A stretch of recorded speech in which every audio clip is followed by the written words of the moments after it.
George കോട്ടയിലെ മുഖ്യമന്ത്രി കസാര ലക്ഷ്യമിട്ട് വിജയ് എന്ന സൂപ്പർ താരം ആൾക്കൂട്ടമൊരുക്കി തമിഴ്നാട്ടിൽ അവതരിച്ചു.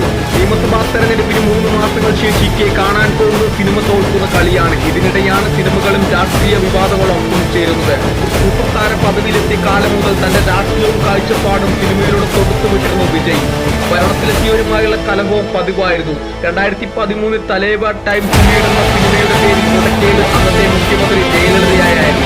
വിജയ് കാണാൻ പോലും തലേവി തയ്യാറായില്ല. ജോർജ് കോട്ടയിലെ മുഖ്യമന്ത്രി കസാര ലക്ഷ്യമിട്ട് വിജയ് എന്ന സൂപ്പർ താരം ആൾക്കൂട്ടമൊരുക്കി തമിഴ്നാട്ടിൽ അവതരിച്ചു. നിയമസഭാ തെരഞ്ഞെടുപ്പിന് 3 മാസങ്ങൾ ശേഷിക്കെ കാണാൻ പോകുന്ന സിനിമ തോൽക്കുന്ന കളിയാണ്. ഇതിനിടെയാണ് സിനിമകളും രാഷ്ട്രീയ വിവാദങ്ങളും ഒപ്പം ചേരുന്നത്.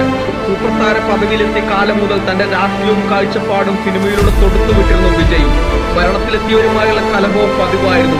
2013 തലേവ ടൈം ടു ലീഡ് എന്ന സിനിമയുടെ പേരിൽ ഉടക്കിയത് അന്നത്തെ മുഖ്യമന്ത്രി ജയലളിതയായിരുന്നു. വിജയ് കാണാൻ പോലും തലേവി തയ്യാറായി.